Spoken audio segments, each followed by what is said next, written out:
राब्ता का दफ्तर खुला क्योंकि कश्मीर में जो एक पायलट के तौर पे हमने शुरू किया था, हमारा तजुर्बा रहा है कि वो ठीक ठाक चला। वहाँ लोगों के जो मुतालबे हैं, मुश्किलात हैं, प्रॉब्लम्स हैं,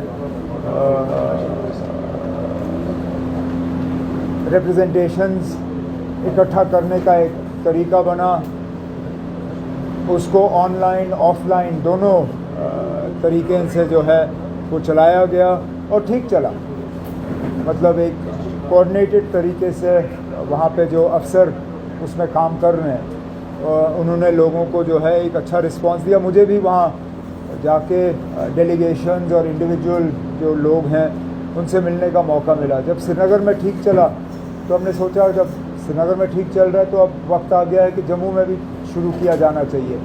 तो आज जम्मू में राब्ता का दफ्तर खुला और मेरी कोशिश रहेगी कि बीच बीच में मैं यहाँ आऊँ। हालांकि फ़िलहाल दरबार जो है नवंबर तक श्रीनगर में है, लेकिन उसके बावजूद बीच बीच में मैं कोशिश करके यहाँ आके लोगों से मुलाकात करता रहूँगा। किस तरह से लोग यहाँ अफसर तैनात होंगे। यहाँ एक तो जिस तरह श्रीनगर में ऑनलाइन जो है मेमोरेंडम या जो उनके जो डिमांड्स हैं वो डाले जाते हैं या उनकी शिकायत रहती है या कोई मसला होता है, एक तो ऑनलाइन तरीके से, ऑफलाइन भी वो यहाँ आके अपना जो है रिप्रेजेंटेशन यहाँ डाल सकते हैं। यहाँ अफसर तैनात होंगे, दफ्तर खुला होगा और कोशिश की जाएगी कि उनके मसले जो हैं उनका हल हो।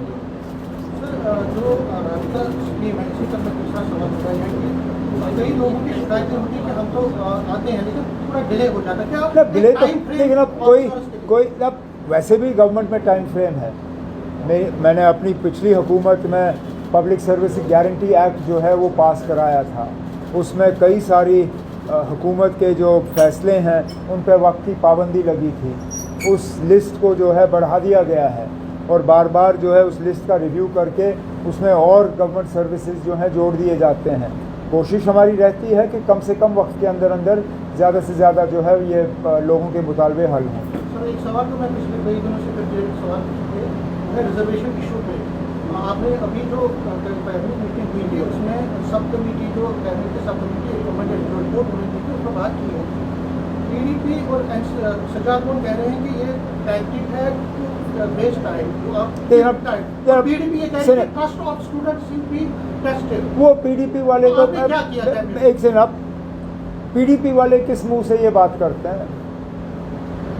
जब महबूबा मुफ्ती को वोट चाहिए थे उन्होंने अपनी पार्टी के लोगों पे सख्त पाबंदी लगाई थी कि वो रिजर्वेशन के मामले में बात भी नहीं कर सकते हैं।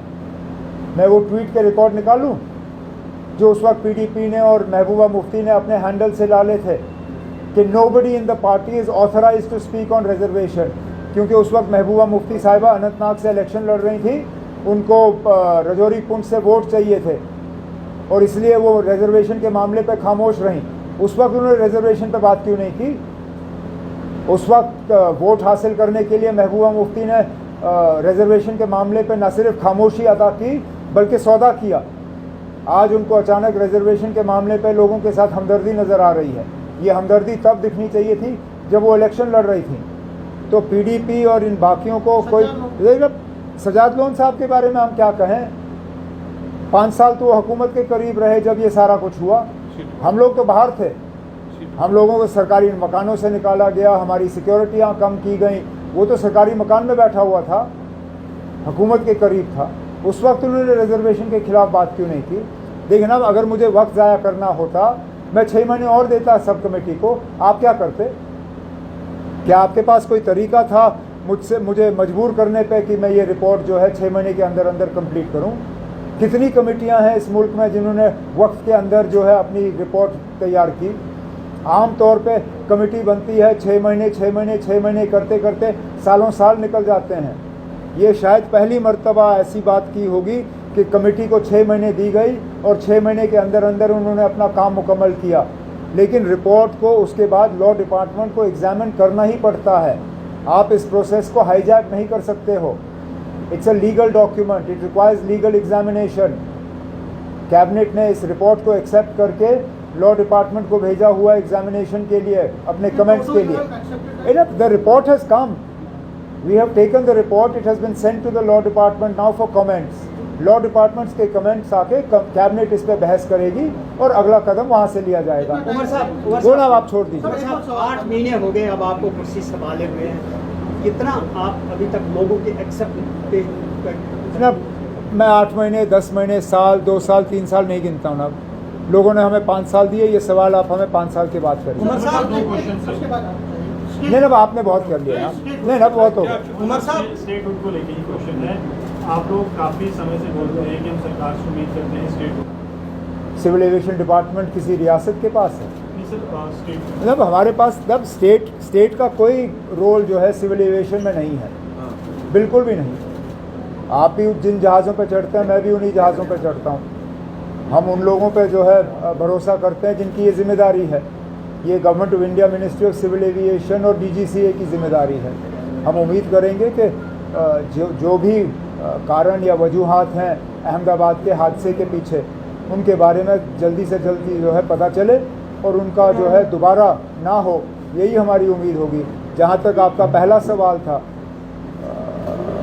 आगे हमें क्या करना होगा स्टेटहुड लाने के लिए, उस पर हम बाद में बात करेंगे। फ़िलहाल तो हम उम्मीद लगाए बैठे हैं कि वज़ीर आज़म साहब ने जो लोगों के साथ वादा किया और उस वादे को दोहराया सोनमर्ग में भी और उसके बाद भी, वो अपने ये हुकूमत जो है अपनी बात पे कायम रहेगी और जम्मू कश्मीर को जो है रियासत का दर्जा वापस मिलेगा। AD के सस्पेंशन के बाद अब एक प्रपोजल आया है गवर्नमेंट की तरफ से कि 113 किलोमीटर का कैनाल बनाया जाएगा जिसमें चिनाब के पानी को डाइवर्ट किया जाएगा पंजाब को। कोई नहीं लेगा ना, मैं तो कम से कम इस बात की इजाज़त फ़िलहाल नहीं दूंगा। पहले हमें अपना पानी अपने लिए इस्तेमाल करने दीजिए, फिर हम बाकियों की बात करेंगे। यहाँ जम्मू में सूखा पड़ा हुआ है ना, यहाँ जम्मू में नलकों में पानी नहीं है, मैं पंजाब पानी क्यों भेजूँ?